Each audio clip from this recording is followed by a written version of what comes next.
संजय अथर्व का news pod की ओर से नमस्कार। बिहार का चुनाव खत्म हुआ और पश्चिम बंगाल में आगामी चुनाव होने वाले वातावरण का नशा लोगों पे चढ़ रहा है। इसमें सबसे अधिक ममता बनर्जी के लिए संकट है। ममता बनर्जी अपने को चक्रव्यूह में पा रही है और उस चक्रव्यूह में जो मुख्य खिलाड़ी के रूप में है वो भारतीय जनता पार्टी। अमित शाह अपने सारे पैंतरे वहाँ भी चलाएंगे, इसमें कोई शक नहीं है। उधर हुमायूं कबीर और ओवैसी यानी कि दो पाटन के बीच में साबुत बचा न कोय वाली स्थिति में आई हैं ममता बनर्जी। लेकिन ममता बनर्जी भी कुशल राजनीतिज्ञ हैं और कब वो खेल बदल देंगी इसका पिछला विधानसभा ज्वलंत उदाहरण है। खेला होवे का उनका जो संवाद था और पाँव में प्लास्टर, उससे ही पूरा पश्चिम बंगाल सहानुभूति की लहर में डूब गया और ममता बनर्जी को पिछले चुनाव के अपेक्षा भी अपार जन समर्थन मिला। और भाजपा जो सोच रही थी कि हम वहाँ सत्ता में आ जाएंगे वो और नीचे चली गई। भाजपा के लिए एक बड़ा झटका था, लेकिन राजनीति लंबे काल का खेल है। फिर से भाजपा पूरा ताल ठोक के ममता बनर्जी से पश्चिम बंगाल में भिड़ने को तैयार है।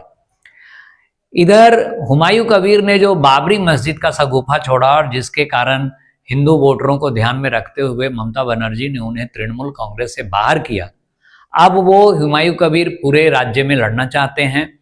एक पार्टी बनाई है उन्होंने और वो ओवैसी से गठबंधन करने वाले हैं।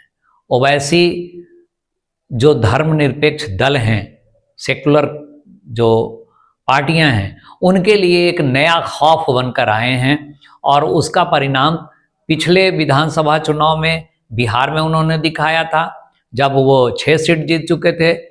हालांकि फिर बाद में राजद ने 5 विधायक उनका ले लिया था और 1 विधायक उनके पास रह गया था। इस बार फिर से ओवैसी ने वही किया कि सीमांत क्षेत्रों में उनके विधायक जीत के आए, 5 सीट उन्होंने फिर से पाया है। और राजद को एक बड़ा झटका लगा है मुस्लिम वोटरों के लिए, खास करके उस क्षेत्र में जहां मुस्लिम मतदाता बहुसंख्यक हैं। अब यही झटका ओवैसी पश्चिम बंगाल में ममता बनर्जी को देना चाहते हैं। यही कारण है कि खिजे हुए दल ओवैसी पे भाजपा की बी टीम होने का आरोप लगाती है, लेकिन ओवैसी के हाथ में लड्डू है। ओवैसी जानते हैं कि हम भाजपा का जितना भय खड़ा करेंगे या भाजपा जितना मजबूत होगी उतना मजबूत हम भी होंगे। और ममता बनर्जी न हिंदू वोटरों को नाराज होने देना चाह रही हैं, न मुस्लिम वोटरों को। अभी वो लगातार मंदिरों में जाके अपनी गतिविधि दिखा रही हैं ताकि जो हिंदू वोटर हैं वो छिटक के भाजपा की ओर नहीं चले जाएं।